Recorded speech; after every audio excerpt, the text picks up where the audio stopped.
신앙생활을 사람이 땀 흘려 수고해서 부르짖어서 새벽기도로, 작정기도로, 금식기도로, 철야기도로, 닐리기도로 이렇게 기도하면서 사람이 신앙생활을 스스로 할 수 있다면 어떻게 될까요? 세상에는 엄청난 신들이 엄청나게 많겠죠. 사람은 1000번 죽었다가 1001번을 살아나도 사람은 스스로 신적인 삶을 살 수 없습니다. 이것을 하나님께서는 구약성경을 통해서 확실하게 보여주셨고 신약성경을 통해서 확실하게 보여주셨고, 그리고 교회 시대를 열면서 성령을 보내주셔서 성령님 안에서 신앙생활할 수 있도록 하나님께서 크신 은혜와 자비와 사랑을 이 시대를 살아가는 우리들에게 큰 은혜를 주셨습니다. 사람이 아무리 수고하고 연구해도 살 수 없는 그 놀라운 영적 생활을 할 수 있도록 성령이 오셔서 우리 몸을 입고 우리를 영적 생활하게 하십니다. 우리가 앞에서 이스라엘 백성들의 40년 광야 생활을 둘러보았습니다.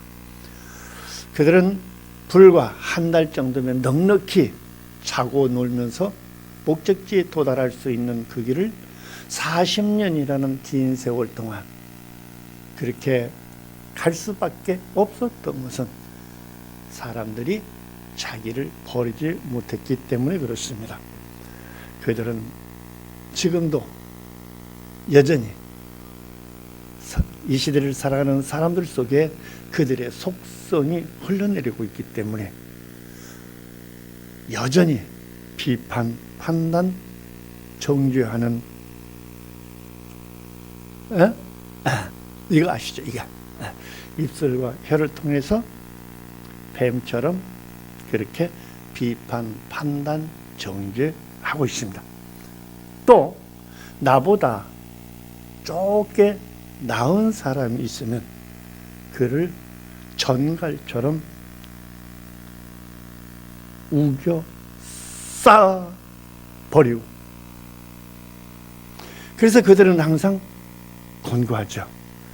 나름대로 성경을 열심히 읽고 무엇인가를 이해하고 안다고 생각하지만 그들 속에는 예수의 생명이 흐르지 않기 때문에 그들은 인간적인 생활은 그럴듯하게 할지라도 그들 속에는 예수의 사랑이 없다는 것을 우리는 지난 시간에 보고 듣고 알았습니다. 예수의 사랑, 우리들이 그것을 갖기 위해서 교회에 와 있는 것입니다. 교회에서 지식을 얻기 위해서, 지혜를 얻기 위해서 우리들이 교회에 오는 것이 아니라 예수의 생명을 얻기 위해서 교회에 오는 것입니다. 이 시간 첫 번째 하나님께서 저와 여러분들에게 던져주시는 말씀은 스가랴 13장 9절 말씀이 되겠습니다. 이 말씀을 잘 보시고 이 말씀이 우리의 속성 가운데서 놀라운 생명의 역사가 있기를 바랍니다. 이 시간도 하나님의 말씀은 화면을 통해서 저와 여러분에게 보여지고 있습니다. 스가랴 13장 9절 우리 다 같이 이 말씀을 받아 가지도록 하겠습니다. 내가 그 3분의 1을 불 가운데 던져 은같이 연단하며 금같이 시험할 것이라. 그들이 내 이름을 부르리니 내가 들을 것이며 나는 말하기를 이는 내 백성이라 할 것이요 그들은 말하기를 여호와는 내 하나님이라 하시리라. 우리들이 이렇게 하나님의 말씀을 너무 잘 압니다만 이 말씀이 내게서 형상화, 실체화, 히브리서 4장 20절이죠. 말씀 운동이 내게서 일어나지 않는 것은 이런 말씀의 지식은 우리들이 가지고 있으나 이 말씀이 이 말씀 속에 있는 생명이 없기 때문에 사실상 말씀 운동이 일어나지 않죠. 생명 운동은 일어나지 않는데 신기하게 일어나는 게 하나 있습니다. 그것이 바로 저주의 역사입니다. 놀랍죠? 우리들이 이런 말씀을, 하나님의 말씀을 너무 이해하고 잘 아는데 생명 운동은 일어나지 않는데 저주 운동은 기가 막히게 잘 일어나요. 왜 그럴까요? 예, 거듭나지 못했기 때문에 그렇습니다. 그래서 거듭나지 못하는 사람들은 뭐든지 다 막혀 있는 거죠. 가정생활에 막히고 사회생활에 막히고 다 막혀 있죠. 그런데도 자기들은 뭐요? 그런 부분들을 풀기 위해서 열심히 기도해야 된다고 그러죠. 아니요. 지금 당신은 연단 가운데 들어 있습니다. 자, 이 말씀을 끝까지 하면서 우리 서로가 저도 알고 여러분도 함께 알아가는 시간이 되기를 바랍니다. 저 알고 있는 게 아니에요. 저 다 된 거 아니에요. 저도 여러분과 똑같은 성경 속에서 똑같이 보고 듣고 숨쉬며 살아가고 있습니다. 저 별난 인간 아닙니다. 저 이렇게 보지 마세요. 자, 어떤 부모도 사랑하는 자식이 이런 길을 계속 걷는 것을 원하는 사람은 없을 것입니다. 그런데 하나님은 자기 백성을 광야의 길로 걷게 하십니다. 그 이유는 바로 고난을 통해서 이들을 연단하여 정금같이 만들어 쓰시고자 하시는 하나님의 지극히 거룩한 뜻이 이 말씀 속에서 보이고 있습니다. 고난의 연단을 즐거워하는 사람은 그 어디에도 없습니다. 그러나 우리가 하나님으로부터 택함을 받았다면 이 고난의 연단이 이어지고 종래에는 십자가에서 순교하는 것도 엄청난 기회요 축복이 아닐 수가 없습니다. 여러분, 그러므로 아무리 고통스럽고 아프고 힘들고 역겨울지라도 불평하지 마시고 감사함으로 받으십시오. 감사는 그런 고통의 헐거움이 있습니다. 이렇게 고난의 풀무에 들어가서 연단된 사람은 마음이 정결케 되고 거룩한 백성으로 하나님께서 나도 모르게 빚어 가십니다. 우리 이번에는 다니엘서 12장 10절의 말씀 받도록 하겠습니다. 다니엘서 12장 10절 역시 화면을 통해서 여러분과 저에게 보여지고 있습니다. 다니엘서 12장 10절 말씀 같이 봤습니다. 많은 사람이 연단을 받아 스스로 정결케 하며 희게 할 것이나 악한 사람은 악을 행하리니 악한 자는 아무도 깨닫지 못하되 오직 지혜 있는 자는 뭐한다? 깨달으리라. 자, 성령 없이 성경을 공부하면 율법의 영이 임합니다. 뭐라고요? 성령 없이 성경을 공부하면 율법의 영이 임합니다. 율법의 영이 임하면 거짓 선생 또는 뱀이나 전갈과 같은 행동을 서슴지 않습니다. 놀랍죠? 자, 이번에는 로마서 5장 4절에서 하나님이 저와 여러분에게 이렇게 말씀하십니다. 로마서 5장 4절 말씀 받습니다. 인내는 연단은 소망을 이루는 줄 알미로라. 사람들은 왜 자기가 이런 고난과 연단을 받아야 하는가에 대해서 의문을 갖습니다.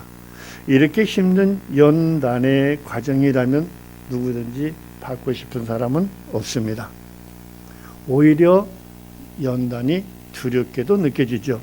또 이런 연단은 문제 많은 사람들, 죄가 많은 사람들에게 필요한 것이 아닌가 우리들은 스스로 생각해 보기도 합니다. 특히 혈기 많은 모세, 교만한 사울 같은 사람이 필요하지 않는가.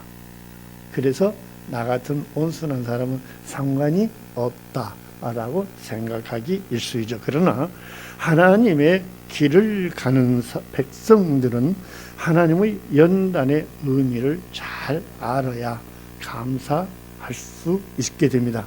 연단은 재련입니다. 인간의 정신이 혼미해집니다. 연단 기간 중에는 인간의 정신이 혼미해집니다. 또 때로는 정말 토하고 싶을 만큼 악취가 나고 육신의 생각이 부서지고 심령이 살아나기 때문에 정신이 몽롱해지기도 하는데, 이런 현상은 그리스도인이 거듭나는 과정에서 일어나는 너나 예의 없이 100% 이런 현상이 발생을 합니다. 또 건망증이 심할 수도 있습니다. 이것을 연단 또는 재련의 과정이라고 저희는 이렇게 선포합니다. 육신의 생각을 죽이고 하나님의 생각으로 교체되는 과정이죠. 거듭나는 과정입니다. 더 강하고 더 빛나는 정금 같은 존재로 빚고자 하시는 하나님의 뜻입니다. 여러분, 이거 하나 꼭 선포하고 싶습니다.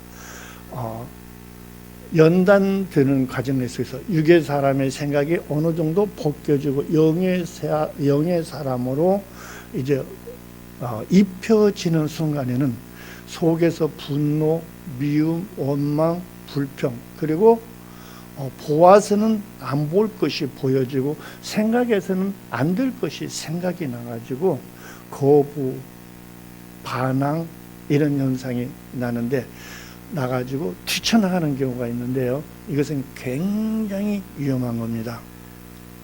그 과정을 인내하면서 버티면은 정말 새롭게 영의 새 사람으로 업그레이드돼서 멋지게 회복되어 하나님 앞에 영광 돌릴 수 있는 신앙생활로 이어지는데, 이것을 견디지 못하고 뛰쳐나가게 되면 참 그렇습니다. 성경에서 정말 훌륭한 사람들 우리들이 이 시간 한번 기억해 보았으면 좋겠습니다. 여러분, 성경에서 정말 훌륭한 사람들, 기억나는 사람들이 어떤 사람들이 있나요? 다윗, 요셉, 욥 같은 사람들이 떠오를 것입니다. 그런데 이들의 삶이 어땠습니까? 모두가 공통적으로 정말 사람으로서는 견디기 힘든 연단을 받은 사람들이 바로 지금 말씀드린 다윗이나 요셉이나 욥 같은 사람들이었습니다. 정말 이분들은 신앙적으로 굉장히 훌륭한 하나님의 사람들이었죠. 자, 요셉은 예수님의 예표라고 할 정도로 흠이 없었던 정말 훌륭한 분이었죠. 그분은 어릴 때부터 꿈을 꾸면서 사랑을 받으며, 아버지의 사랑을 받으며 형제들의 미움을 받으며 살아왔죠. 그런데 그의 삶을 보면 누구보다 연단을 많이 받은 사람이 또 이기도 합니다. 여러분들 이야기 안 해도 잘 알 정도로 그의 삶은 정말 기구하죠. 강간누명에, 옥살이에, 배신감. 시편은 그를 위해서 이렇게 기록하고 있습니다. 우리 시편 105편 18절로 19절 화면을 통해서 보겠습니다. 정말 얼마나 힘든 것인지 한번 잘 보시겠습니다. 그 발이 착고에 상하며 그 몸이 쇠사슬에 매였으니 곧 여호와의 말씀이 응할 때까지라. 그 말씀이 저를 단련하여도다. 정말 이게 뭡니까? 요셉의 생각 속에서 들여다볼 때는 요셉은 아무 잘못이 없잖아요, 그죠? 아무 잘못이 없는데 이렇게 누명을 쓰고 지금 피비린내 나는 고통 가운데 있습니다. 이렇게 요셉의 고난은 자신이나 누구의 죄 때문이 아니라 하나님께서 그렇게 만들어 지금 정금같이 연단하고 있는 과정을 저와 여러분이 들여다보았으면 정말 좋겠습니다. 다윗은 하나님의 마음에 합한 사람이라고 사도행전 13장 22절에서 또 이렇게 말씀하고 있습니다. 사도행전 13장 22절 말씀 우리 다 같이 받아볼까요? 패하시고 13장 22절 우리 다 같이 봅니다. 패하시고 다윗을 왕으로 세우시고 증거하여 가라사대 내가 이새의 아들 다윗을 만나니 내 마음에 합한 사람이라 내 뜻을 다 이루게 하리라 하시더니. 와, 하나님께서 다윗으로 하나님 자신의 뜻을 이루겠다라고 하십니다. 여러분, 다윗뿐만 아니라 이 시대를 사는 저와 여러분도 이미 예수님께서 합한 자로 여기시고 저와 여러분 한 사람 한 사람 모두에게 그 뜻을 이루기 위해서 성령을 보내주셨습니다. 인정하시면 아멘. 자, 성경을 보면 사람이 살아있어도 산 것 같은 그런 생활이 아니라 죽음의 세계를 오가며 고통받는 사람들이 많이 보입니다. 그 많은 사람들 중에서 대표적으로 꼽으라 하면 다윗, 요셉, 욥 같은 사람들이 있죠. 이 분들은 우리들이 생각할 때 하나님이 택하신 분들입니다. 그래서 이분들은 이 세상에 사는 동안 아무 걱정 없이 한평생 신나고 행복하게 살다가 천국에 가시는데 부족함이 없어 보이는 분들이 많습니다. 그런데 이게 웬일입니까? 사람으로 세상에 사는데 사는 것이 아닌 것이 성부 하나하나마다 우리 눈에 보여지고 있으니 말입니다. 자, 이렇게 모두가 하나같이 굴욕을 당하는가 하면 하루아침에 억울한 누명을 쓰고 옥살이를 하는 사람이 있는가 하면 또 하루아침에 가족과 재산을 잃고 위로받지 못하는 나날 가운데서 저주가 흘러 들어오고 또 몸에서는 악창으로 고통이 나는 안타까운 연단받는 사람도 보입니다. 자, 오늘날 우리 교회들이 보면 이해할 수 없는 저주의 현장들입니다. 어찌 이런 사람들을 보고 하나님 나도 신앙생활 하겠습니다 라고 고백할 수 있을지 모르겠습니다. 자, 우리 교회들이 바라고 소원하는 인적인 축복을 이 사람들은 누리지 못하고 있네, 그죠? 일생을 저주 가운데 사는 그런 모습이 어찌 보면 보여지기도 합니다. 자, 요셉은 예수님의 예표로 할 정도로 흠이 없었던 자였다고 말씀을 드렸습니다. 자, 요셉은 어릴 때부터 꿈을 꾸며 아버지의 사랑을 받으며 정말 옥보다도 더 귀하게 잘하고 있었죠. 그런데 그의 삶을 보면 누구보다 연단을 많이 받은 사람이죠. 이야기 안 해도 여러분들이 잘 알 정도로 그의 삶은 정말 기구했습니다.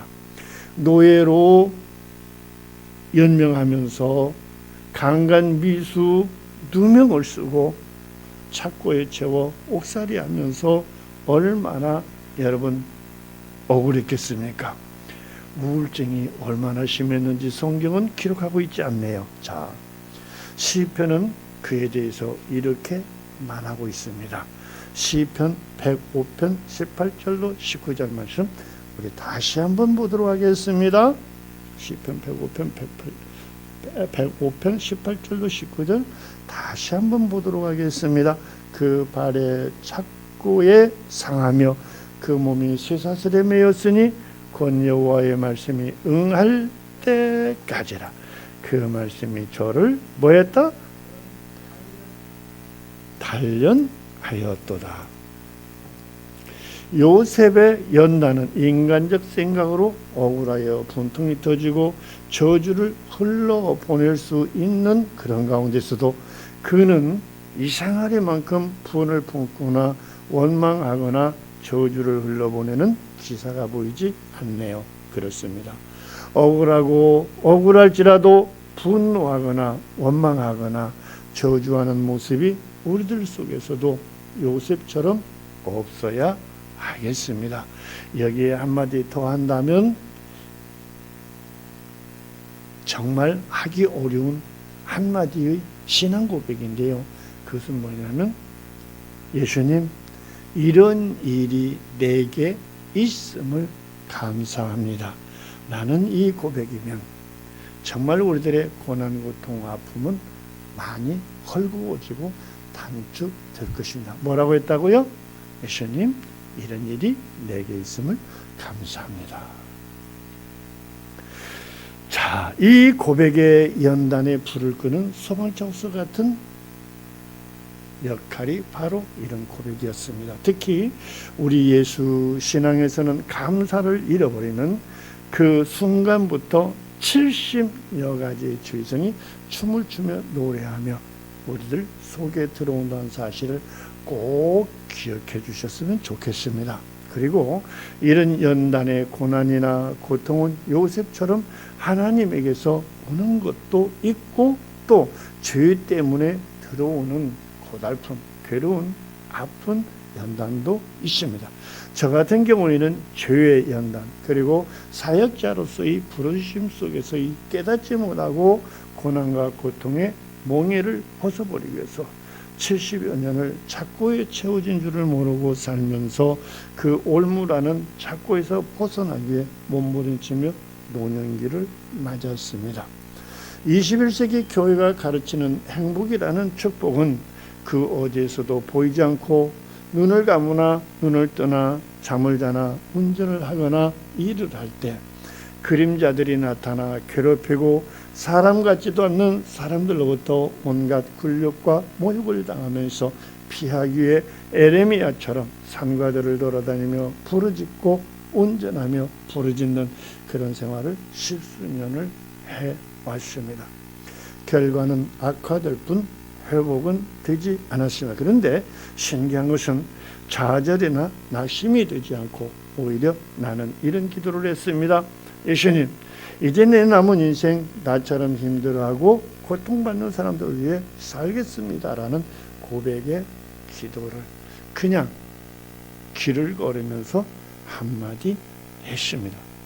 이 기도가 하나님의 부르심에 대한 저의 응답이었던 것을 나중에 알았죠. 이 한마디의 응답이 나를 가난에서 해방시켜 줍니다. 그리고 그림자들을 제거하는 능력이 나타나기 시작합니다.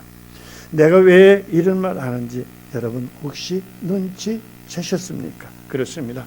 이유 없는 고난은 없습니다. 사람이 왜 꾸중을 듣습니까? 그만한 까닭이 있습니다.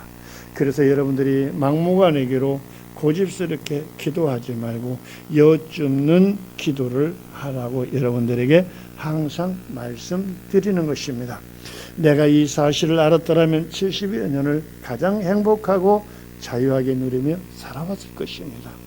지금은 예레미야 시대가 아닙니다. 예레미야처럼 부르짖는 기도가 그야말로 죄송합니다.